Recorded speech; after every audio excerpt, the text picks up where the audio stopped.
왕위를 영원히 견고하게 하리라. 아멘. 오늘은 여호와가 너를 위하여 집을 짓고 라는 제목으로 함께 말씀 나누도록 하겠습니다. 우리 사회에서 큰 이슈가 되는 것 중에 하나를 꼽으라고 한다면은 부동산이 아닐까 싶습니다. 그 중에서도 이제 부동산 하면 집을 이야기하고 생각하기 쉬운데요. 어떤 사람에게는 안식처, 또 어떤 사람에게는 이제 결혼의 조건이 되기도 하고, 또 어떤 사람에게는 재산을 이렇게 늘려가는 어떤 그런 통로로 이해되기도 합니다. 그래서 많은 세상 사람들이 또 그 평생에 걸쳐서 집 한 채를 얻기 위해 또 그 집을 가지고서 뭔가를 또 더 도모하기 위해서 살아간다 해도 틀린 말이 아닐 겁니다.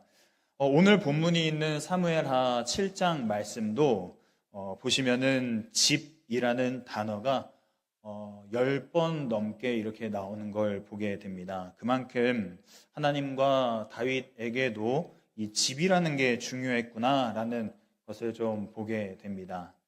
오늘 본문이 있는 사무엘하 7장 말씀을 한 줄로 요약하면요, 다윗이 하나님의 집을 지어드리려고 했는데 도리어 하나님께서 다윗의 집을, 너의 집을 지어주겠다라고 말씀하시는 그 내용입니다. 그러면서 하나님께서는 다윗에게 한 약속을 주시는데 이 약속을 가리켜서 다윗 언약이라고 우리가 부르기도 합니다.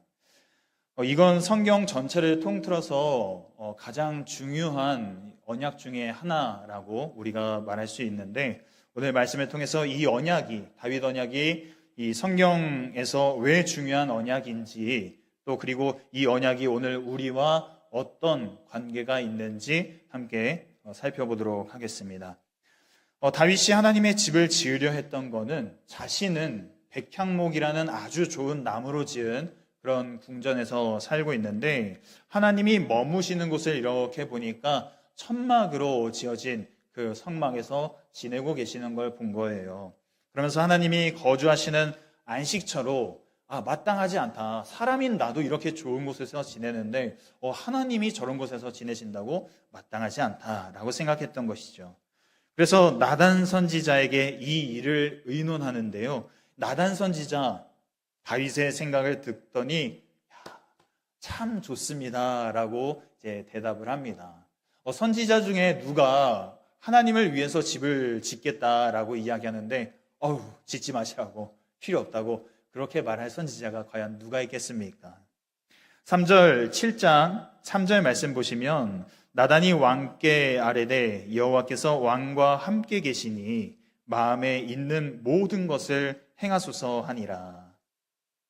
너무 좋으니까 왕께서 원하시는 대로 하십시오 라고 한 거죠. 그런데 그날 밤 하나님께서 이 나단 선지자에게 말씀하십니다. 내가 애굽에서 이스라엘을 인도해내고 지금까지 천막에 거하면서 한 번도 어느 누구에게도 내가 살 집을 왜 안 짓냐고, 건축하라고 말한 적이 없다. 자, 그런데 우리가 이 부분을 성경을 보면은 약간 이 하나님이 나단 선지자에게 책망하시는 건가라고 생각이 들 그런 느낌이 들거든요. 그런데 여러분, 이 말씀은 야, 이 녀석아, 언제 내가 너한테 집 지어달라고 했어? 이렇게 좀 꾸중하시는 게 아니라, 야, 네가 나한테 그런 부담을 갖고 있었구나. 그런데 난 괜찮아.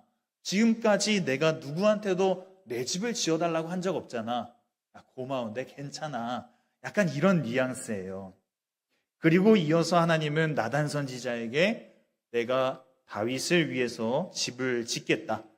다윗의 왕조를 내가 세우겠다. 그렇게 약속하십니다. 이 복스러운 약속이죠. 이 복스러운 약속은 언뜻 보기에 하나님이 원하시는 그 사람에게 얼마든지 주실 수 있는 그런 복이 아닌가라는 생각이 드는데, 사실 이 언약은 다윗과 그 후손에게만 주신 언약이 아니라 인류를 향한, 그리고 그 하나님을 믿는 모든 사람을 향한 하나님의 약속이었습니다. 성경 전체 내용을 관통하는 그런 핵심적인 약속이라고 여러분 보시면 되겠습니다. 그 이유를 알려면 이제 이스라엘이 애굽을 탈출하고 시내산에 도착했을 때 그때로 한번 돌아가 봐야 하는데요. 이스라엘 백성이 애굽을 탈출하고 그리고서 그들의 지도자 모세가 시내산에 올라가서 하나님의 언약을 이제 받고 십계명과 그 언약들을 받고 이제 내려왔습니다. 그 언약의 핵심 내용이 무엇입니까? 그 언약의 핵심 내용은 너희가 내 말을 잘 듣고 내 언약을 잘 지키면 너희는 이 모든 민족 중에서 으뜸, 나의 민족, 나의 백성이 될 것이고 나의 소유가 되고 제사장 나라가 되고 그리고 거룩한 백성이 될 거다. 이게 이 언약의 핵심입니다. 간단히 말해서 하나님 말씀을 잘 지키면 복을 받고 하나님 말씀을 못 지키면 너희가 저주받을 거야. 그게 바로 시내산 언약의 핵심이죠. 이 시내산 언약은 다윗 시대에도 쭉 이어져 내려와서 여전히 유효한 언약이었습니다. 그런데 하나님께서 지금 이 시내산 언약을 두고 다윗에게 한 번 더 그를 향한 한 번 더 새로운 언약을 지금 주시는 거예요. 그런데 이번에 잘 보십시오. 네가 내 말을 잘 들으면 다윗 왕조를 세워줄 거야. 이렇게 말씀하지 않으세요. 조건을 담은 언약이 아니라 일방적으로 다윗을 선택해서 내가 너에게 복을 주고 너의 집을 지어주겠어. 그렇게 지금 조건 없는 언약을 세워주고 계십니다. 물론 이제 그 본문 뒤를 이렇게 더 읽어보시면 다윗과 그 후손이 죄를 범하면 하나님께서 사람의 매와 인생 채찍으로 징계하시겠다라고도 말씀하시지만 그러나 이 사울 집안과 다른 것은 사울 집안은 하나님이 완전히 멸하셨지만 너희는 다윗 그리고 너의 왕조는 잘못하더라도 내가 혼내겠지만 멸하진 않겠어. 그렇게 말씀하시는 거예요. 그러면서 너의 집과 너의 나라를 영원히 보존하겠다. 그렇게 약속하십니다. 그런데 여러분도 잘 알다시피 이 다윗이 세운 왕조는 어떻게 됩니까? 이 솔로몬의 때를 지나서 그의 아들 르호보암이 왕이 됐어요. 르호보암이 왕이 됐을 때 그때 이 나라가 두 동강이 나고 맙니다. 여로보암을 따르는 북이스라엘과 르호보암을 따르는 남유다 이렇게 둘로 나뉘어지죠. 그러면서 이 북이스라엘은 총 19명의 왕이 난립하면서 기원전 722년에 망합니다. 그리고 남유다는 왕조가 바뀌지 않고 다윗 왕조가 쭉 이어져 내려왔지만 그러나 역시 그들도 하나님 앞에 죄를 범하고 돌이킬 수 없게 돼서 기원전 586년에 바벨론에 의해서 멸망당하고 맙니다. 하나님 말씀을 잘 지키면 너희가 나의 민족, 제사장 나라, 영원한 소유가 될 거다라고 하신 그 시내산 언약의 조건이 깨져버렸기 때문에 그렇기 때문에 북이스라엘과 남유다 모두 멸망하게 된 거죠. 그러면 여러분 하나님께서 다윗에게 주신 그 언약이 있었다고 했죠. 다윗 언약. 내 집과 내 나라가 내 앞에서 영원히 보존되고 내 왕위가 영원히 견고하리라. 이 언약은 그러면 어떻게 된 걸까요? 남유다가 지금 망했잖아요. 그럼 이 언약은 어떻게 된 거죠? 시내산 언약과 함께 같이 폐기된 걸까요? 그렇지 않습니다. 여러분 잘 들어보십시오. 모세, 여호수아, 다윗처럼 구약에 등장하는 믿음의 조상들은 장차 오실 메시아를 나타내 보이는 모형이었습니다. 그림자 같은 역할을 하는 사람들이었어요. 그것처럼 다윗 왕조는요, 메시아를 통해서 세워질 그 메시아의 나라, 영원한 하나님의 나라, 그것의 그림자였습니다. 따라서 이 다윗 언약은요, 겉으로는 다윗과 그 다윗 왕조를 향한 언약처럼 보이지만 실제로는 메시아, 그리고 메시아께서 세우시는 그 영원한 하나님의 나라를 세우겠다는, 그 영원한 나라를 내가 다스리겠다는 하나님의 약속이었던 겁니다. 그래서 오늘 본문을 보시면 이제 장차 다른 왕이 성전을 짓고 하나님께서 영원한 왕위를 너희 위해서 이제 견고하게 하시겠다 약속하시는데, 이거는 이제 다윗 뒤에 세워지는 솔로몬을 향한 말씀처럼 보이지만 실제로는 미래의 왕으로 오시는 그 메시아께서 직접 성전이 되시고 메시아를 통해 영원한 왕국을 세우겠다라는 그런 하나님의 예언적 약속이었구나라는 것을 우리가 깨닫게 됩니다. 이 메시아에 대한 예언의 말씀들이요, 성경에 여러 군데 나옵니다. 시편의 말씀들, 또 이사야, 또 에스겔, 스가랴, 이런 선지자들의 말씀에 많이 기록되어 있는데, 그 중에서 우리 에스겔 34장 말씀을 보시면 메시아에 의해서 다윗 언약이 이행되고 완성되는 것을 발견할 수 있습니다. 우리 34장 23절 24절 화면 보시고 같이 한번 읽어보겠습니다. 시작. 내가 한 목자를 그들 위에 세워 먹이게 하리니 그는 내 종 다윗이라. 그가 그들을 먹이고 그들의 목자가 될지라. 나 여호와는 그들의 하나님이 되고 내 종 다윗은 그들 중에 왕이 되리라. 나 여호와의 말이니라. 자, 여러분, 그러면 이게 오늘 우리와 어떤 상관이 있는 걸까요? 이게 오늘 나와 무슨 관계가 있냐라는 것이죠. 메시아에 의해서 이 다윗 언약이 이행되고 완성되었구나, 아 그렇구나 하고서 넘어갈 수 있는 이 내용, 과연 우리와 무슨 관계가 있느냐. 자, 여러분, 다시 한번 본문으로 돌아가서 11절 마지막 부분을 한번 보시면요, 여호와가 또 내게 이르노니 여호와가 너를 위하여 집을 짓고 라고 하셨어요. 이 약속을 하나님께서 다윗에게 하셨죠. 집을 짓겠다, 왕조를 세우겠다. 그러나 다윗 왕조는 멸망해버려요. 그렇죠? 다윗도 죽고 그리고 다윗 왕조도 멸망해버립니다.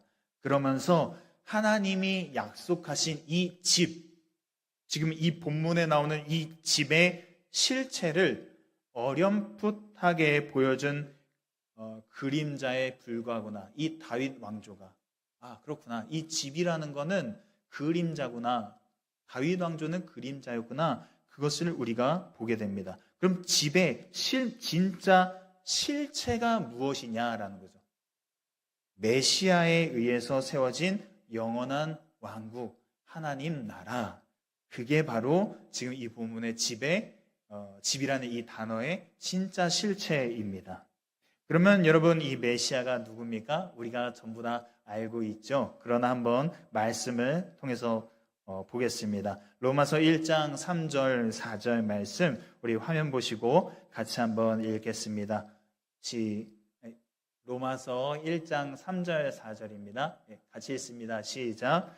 그의 아들에 관하여 말하면 육신으로는 다윗의 혈통에서 나셨고 성결의 영으로는 죽은 자들 가운데서 부활하사 능력으로 하나님의 아들로 선포되셨으니 곧 우리 주 예수 그리스도시니라. 그렇습니다. 이 메시아가 누구십니까? 예수 그리스도이십니다. 그래서 이 집에 들어갈 수 있는 방법은 딱 한 가지죠.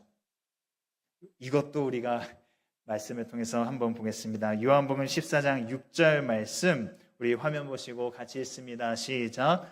예수께서 이르시되 내가 곧 길이요 진리요 생명이니 나로 말미암지 않고는 아버지께로 올 자가 없느니라. 또 요한복음 10장 9절 같이 읽습니다. 내가 문이니 누구든지 나로 말미암아 들어가면 구원을 받고 또는 들어가며 나오며 꼴을 얻으리라.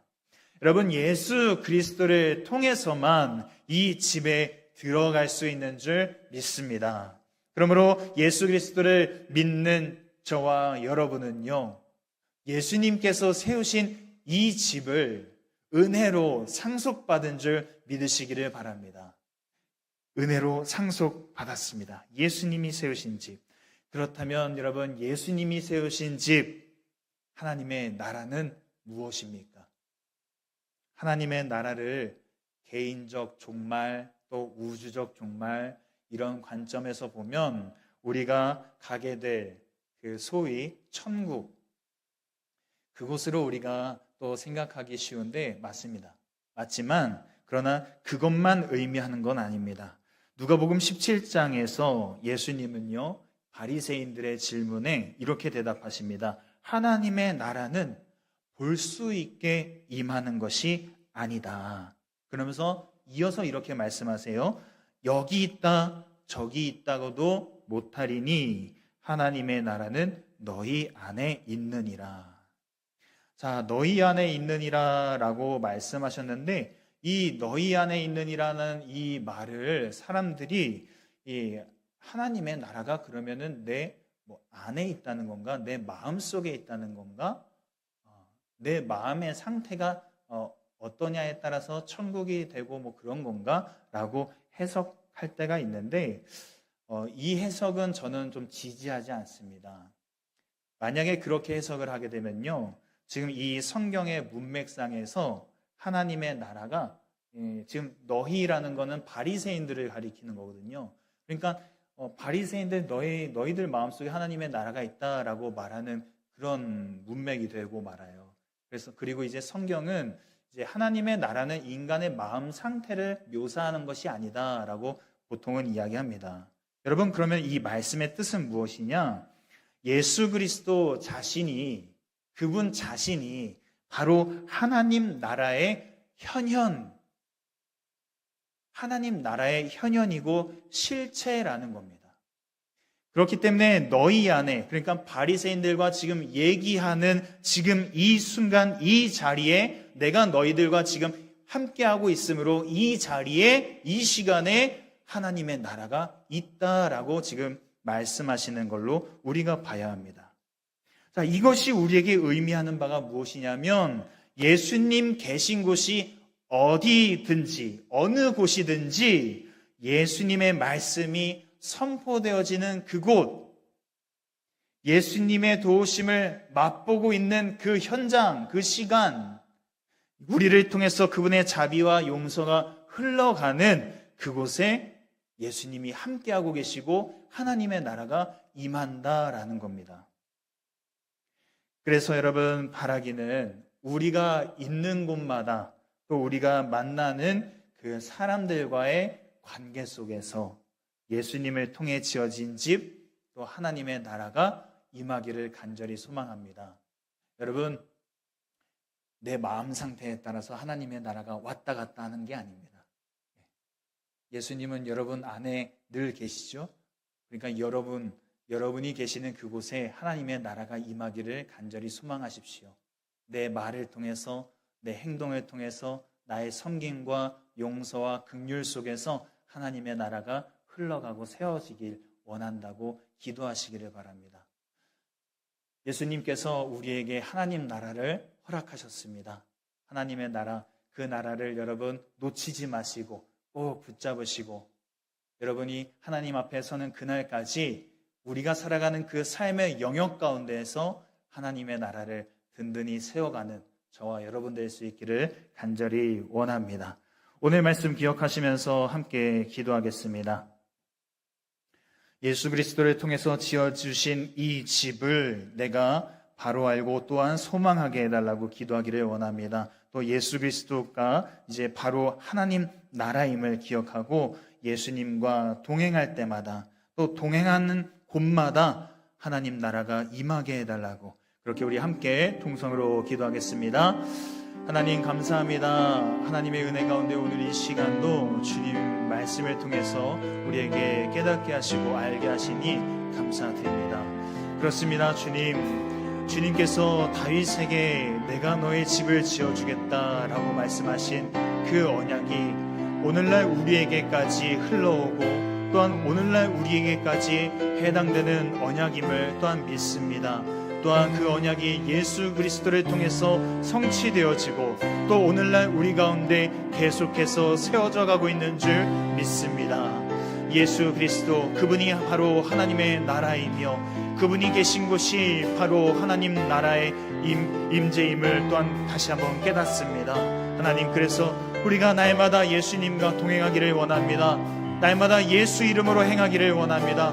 날마다 예수님과 동행함으로써, 그분의 이름으로 또한 행함으로써 하나님, 우리가 어디로 가든지 하나님의 나라가 임하게 하시고 세워지게 하여 주옵소서. 우리가 가는 곳마다, 또한 우리가 행하는 곳마다, 우리가 만나는 사람들과의 그 모든 관계 속에서 하나님의 나라가 임하는 것을 바라보게 하시고 하나님의 나라가 세워지는 것을 경험케 하여 주셔서 하나님만이 영광을 받으시며 또 하나님을 모르는 사람들 또한 하나님의 나라를 또한 바라볼 수 있는 은혜 허락하여 주시옵소서. 하나님의 나라는 우리가 죽어서만 가는 곳이 아니요, 또 하나님의 나라는 멀리 있는 곳이 아니요, 바로 우리 안에 있음을 다시 한번 깨닫습니다. 하나님, 우리 안에 진정으로 하나님의 나라가 계속해서 세워지기를 원합니다. 주님이 우리를 위해서 세우신 그 집이 하나님 예수 그리스도 안에서 든든히 세워지기를 원합니다. 주님, 이 일을 우리가 멈추지 않게 하시고 이 일에 우리가 마음을 다하고 뜻을 다하고 또 소망을 두게 하셔서 우리가 가는 곳마다 주님의 나라가 세워지는 귀한 역사 허락하여 주시옵소서.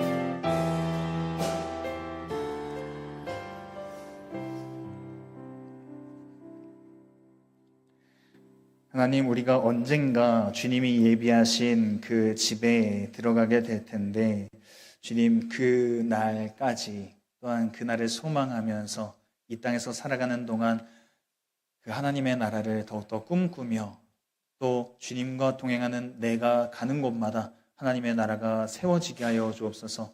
하나님의 나라가 임하게 하여 주옵소서.